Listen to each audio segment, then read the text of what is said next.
Hey guys, today we're going to be checking out Gears of War Reloaded on the RTX 5090. We're using the MSI Gaming X Trio version of the card, playing on the latest NVIDIA drivers and pairing with 64GB of DDR5 as well as a 9800X3D. I expect this to be a very short benchmark, and I'll get into why. There's going to be chapter markers if we have to test any other settings other than completely maxed out settings. Let's hop in. Alright, we're starting off, and I think this is all we're really going to test at 4K. Now, this game does have an FPS cap, so there's a 240 FPS cap. As far as I know, there's no way to disable it, and honestly, I wouldn't really mess with game files too much unless you were just solely playing single player due to the fact that there is anti-cheat in this game. And we are going to go for the Ultra preset, so maxed out preset, and let's use DLAA to begin with here. Go ahead and toggle off motion blur. So these are 100% the max possible settings. Now, this game is a game that is based on a much older game, and I do believe it's actually still on the old engine. I believe, I could be wrong, but I believe this is an Unreal Engine 3 game, which is pretty crazy. And it basically just got like a touch of paint and kind of updated, modernized to play on modern hardware. So I expect this to perform just fine. This game does have kind of, I don't know if it's issued, but I do notice that loading into a map has kind of this situation, we'll call it, where the textures just kind of take a moment to load in. But as you can see, starting to count our frames, the game is buttery smooth, and we are hitting that FPS cap. So while we are always there, surprisingly, actually, I was somewhat expecting to always be there. Now, I will say we do have DLAA on, which is an incredibly, that was a nice shot there, but is an incredibly overkill thing to have on when you're playing at 4K.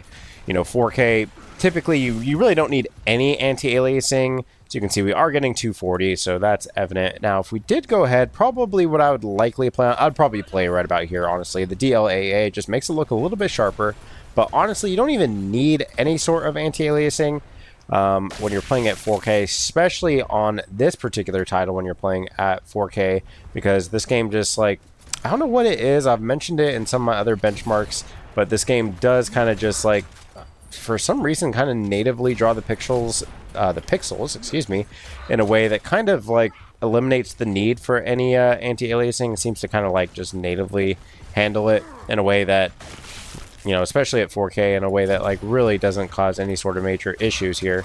As you can see, you know, there's not any sort of like major like weird artifacting or those kind of like stutter stepping on fine edges. It seems to like manage it all kind of natively pretty well. Even on lower resolutions, honestly, it's pretty good. And especially when you come up here to 4K, it is totally fine.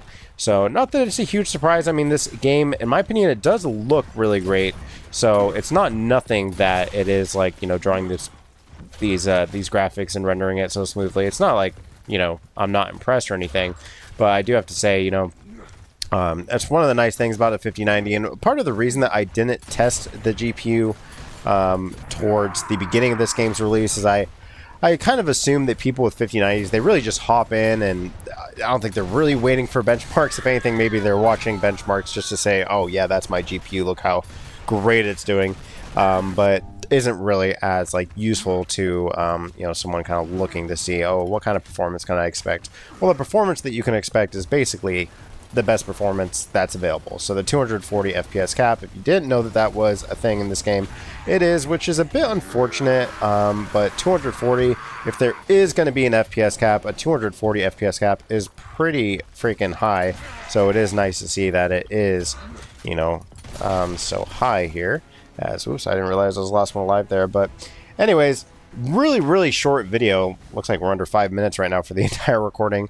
But just wanted to hop in, and as we're kind of, you know, winding down on the Gears of War benchmarks, figured I would throw in the 5090, just put it through its paces a little bit. Like I said, it's definitely overkill for this particular title. You don't need a 5090. Even to play at 4K, you don't need a 5090.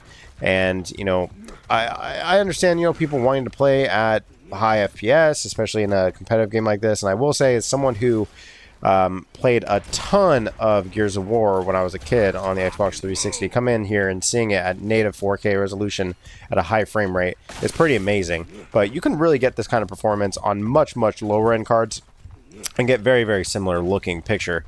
Now, it does not have DLSS 4, or the transform model, I should say, by default, but it's super easy, easier than ever to inject that model, and I haven't run into any issues personally with anti-cheat or anything like that. You can do it all within the NVIDIA app, which as far as I know is like whitelisted. I haven't heard of anyone getting any sort of bans from anything going on in the NVIDIA app. I know that there's like a Counter-Strike 2 issue a while ago with, I believe that was a NVIDIA Reflex issue, but as far as I know, no issues.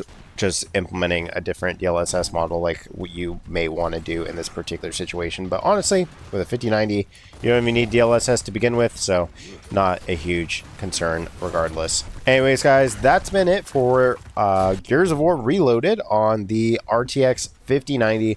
Not a huge surprise, but I'm not going to go through and test every single resolution considering the fact that there is an FPS cap, and we're already hitting it at native 4K max settings, so you can certainly hit it at, you know, any other resolution going down from 4K, and you know, you could likely even push much, much more pixels if you did have like an 8K monitor or something like that. I personally don't, so I'm not able to test that, but 4K downwards, you're going to be having an absolutely great experience. Thank you guys so much for watching, and I'll catch you in the next one. Bye-bye.